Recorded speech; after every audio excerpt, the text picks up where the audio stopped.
Chapter 22 For many seconds that seemed like minutes David stood where she had left him, while Nepapinas rose gruntingly to his feet, and gathered up his belongings, and hobbled sullenly to the bateau door and out. He was scarcely conscious of the Indian's movement, for his soul was aflame with a red-hot fire. Deliberately, with that ravishing glory of something in her eyes, St. Pierre's wife had kissed him. On her tiptoes, her cheeks like crimson flowers, she had given her still redder lips to him. And his own lips burned, and his heart pounded hard, and he stared for a time like one struck dumb at the spot where she had stood by the window. Then suddenly he turned to the door and flung it wide open, and on his lips was the reckless cry of Marie Anne's name.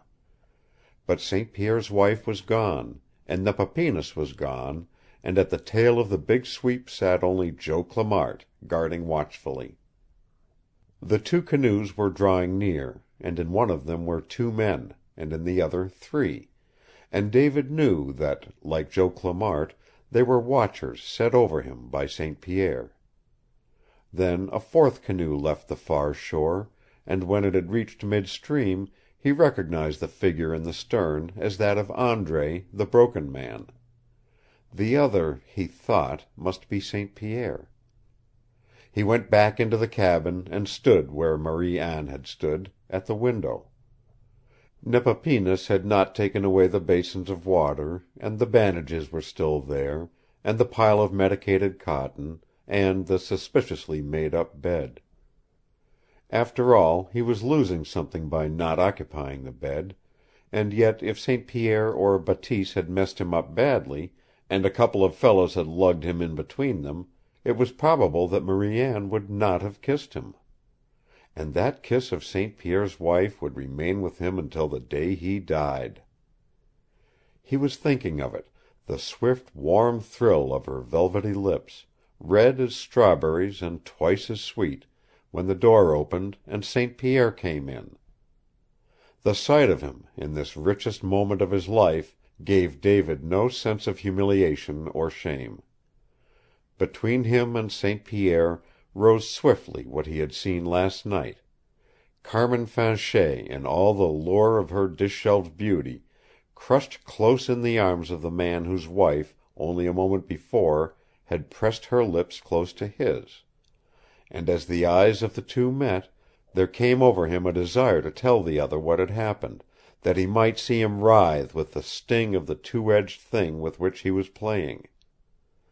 Then he saw that even that would not hurt St. Pierre, for the chief of the Boulains, standing there with the big lump over his eye, had caught sight of the things on the table and the nicely turned-down bed, and his one good eye lit up with sudden laughter, and his white teeth flashed in an understanding smile. "Tonnerre! I said she would nurse you with gentle hands," he rumbled. "See what you have missed, M'sieu Carrigan?" "I received something which I shall remember longer than a fine nursing," retorted David. "And yet right now I have a greater interest in knowing what you think of the fight, St. Pierre, and if you have come to pay your wager." St. Pierre was chuckling mysteriously in his throat.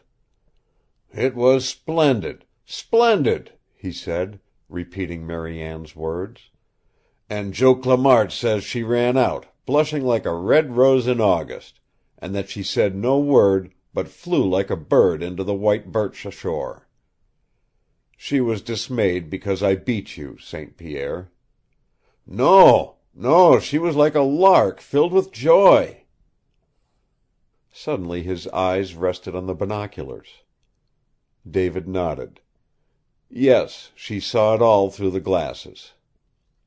St. Pierre seated himself at the table and heaved out a groan as he took one of the bandage strips between his fingers.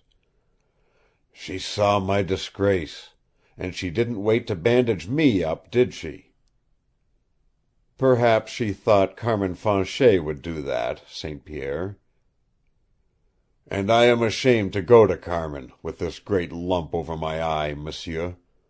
And on top of that disgrace, you insist that I pay the wager?" I do." St. Pierre's face hardened. "Oui, I am to pay.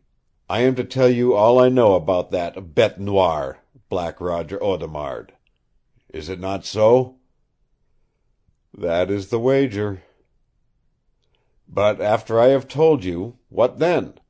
Do you recall that I gave you any other guarantee, M'sieu Carrigan? Did I say I would let you go? Did I promise I would not kill you and sink your body to the bottom of the river? If I did, I cannot remember." "Are you a beast, St. Pierre, a murderer as well as—" "Stop! Do not tell me again what you saw through the window, for it has nothing to do with this. I am not a beast, but a man. Had I been a beast, I should have killed you the first day I saw you in this cabin. I am not threatening to kill you, and yet it may be necessary if you insist that I pay the wager. You understand, monsieur. To refuse to pay a wager is a greater crime among my people than the killing of a man, if there is a good reason for the killing. I am helpless. I must pay, if you insist. Before I pay, it is fair that I give you warning." "You mean—" "I mean nothing, as yet. I cannot say what it will be necessary for me to do, after you have heard what I know about Roger Audemard. I am quite settled on a plan just now, monsieur, but the plan might change at any moment. I am only warning you that it is a great hazard, and that you are playing with a fire of which you know nothing, because it has not burned you yet." Carrigan seated himself slowly in a chair opposite St. Pierre, with the table between them. "You are wasting time in attempting to frighten me," he said. "I shall insist on the payment of the wager, St. Pierre." For a moment St. Pierre was clearly troubled. Then his lips tightened, and he smiled grimly over the table at David. "I am sorry, M'sieu David. I like you. You are a fighting man, and no coward, and I should like to travel shoulder to shoulder with you in many things. And such a thing might be, for you do not understand. I tell you it would have been many times better for you had I whipped you out there, and it had been you and not me to pay the wager." "It is Roger Audemard I am interested in, St. Pierre. Why do you hesitate?" "I? Hesitate? I am not hesitating, monsieur. I am giving you a chance." He leaned forward, his great arms bent on the table. "And you insist, M'sieu David?" "Yes, I insist." Slowly the fingers of St. Pierre's hands closed into knotted fists, and he said in a low voice, "Then I will pay, monsieur. I am Roger Audemard." End of chapter 22. Recording by Roger Moline.